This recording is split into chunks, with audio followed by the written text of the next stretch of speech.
Cyber ആക്രമണത്തിനെതിരെ അർജുന്റെ കുടുംബം പോലീസിൽ പരാതി നൽകി. കോഴിക്കോട് സിറ്റി പോലീസ് കമ്മീഷണർക്കാണ് പരാതി നൽകിയത്. അർജുന്റെ കുടുംബത്തിന് വിഷമമുണ്ടാക്കിയതിൽ മാപ്പ് ചോദിച്ച് ലോറി ഉടമ മനാഫ് രംഗത്ത് വന്നു. ലോറിക്ക് അർജുന്റെ പേരിടില്ലെന്നും സമൂഹ മാധ്യമങ്ങളിലൂടെ അവരുടെ കുടുംബത്തെ ആക്രമിക്കുന്നത് നിർത്തണമെന്നും മനാഫ് ആവശ്യപ്പെട്ടു. അർജുന്റെ കുടുംബം ഉന്നയിച്ച ആരോപണത്തിൽ വ്യക്തത വരുത്താൻ വിളിച്ചുയർത്ത വാർത്താ സമ്മേളനത്തിലാണ് മനാഫും സഹോദരൻ മുബീനും കാര്യങ്ങൾ വിശദീകരിച്ചത്. ഒരു PR വർക്കും ചെയ്തിട്ടില്ല. പരസ്പരം ചെളിവാരി എറിയരുത്. ലോറിക്ക് അർജുൻ്റെ പേരിടില്ല. ഇനി വിവാദങ്ങൾക്കില്ല. രക്ഷാപ്രവർത്തനം നീണ്ടുപോയ സമയത്താണ് യൂട്യൂബ് ചാനൽ തുടങ്ങിയത്. അതിൽ നിന്ന് അർജുൻ്റെ പടം ഒഴിവാക്കിയിട്ടുണ്ട്.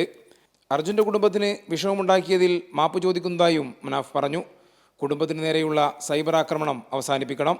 ഈ വിഷയത്തിൽ ആത്മാർത്ഥമായിട്ട് നമ്മളെ ഒരു ജോലിക്കാരന് വേണ്ടിയിട്ട് നിന്ന് ആ നിപ്പ് അവസാനം വരെ നിന്ന് അവൻ്റെ വീട്ടിലെത്തിച്ച് ഇതേ ചെയ്തിട്ടുള്ളൂ.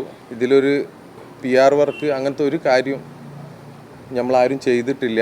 അതിന് ഞാൻ ആദ്യം എന്താ പറഞ്ഞു കഴിഞ്ഞാൽ ഇവരോട് മാപ്പ് വയ്ക്കുകയാണ് വൈകാരികമായി എന്നുള്ളത്. എൻ്റെ ക്യാരക്ടർ ഇങ്ങനെയാണെന്ന് എല്ലാവരും മനസ്സിലാക്കുക. നമ്മളെ അർജുനല്ലേ, ആരും ആ കുടുംബത്തിന് ഇനി ആക്രമിക്കണ്ട. അത് ഓർക്ക് എന്താ പറഞ്ഞാൽ ഓരെന്തെങ്കിലും പ്രയാസപ്പെട്ടു പോയി കഴിഞ്ഞാൽ ഈ സമൂഹം വീണ്ടും കുറ്റക്കാരാവും. 75,000 രൂപ ബത്ത എന്ന് പറഞ്ഞത് പരമാവധി ഇൻഷുറൻസ് തുക അർജുൻ്റെ കുടുംബത്തിന് ലഭിക്കാൻ വേണ്ടി മാത്രമാണെന്നും മനാഫ് വ്യക്തമാക്കുന്നു. ബൈക്ക് കേടുപാട് തീർത്തത് അർജുനാണ്. ഇതിനാവശ്യമായ പണം നൽകിയത് അർജുൻ തന്നെയാണെന്നും ലോറിയുടെ RC ഓണർ കൂടിയായ മനാഫിൻ്റെ സഹോദരൻ മുബീൻ അറിയിച്ചു.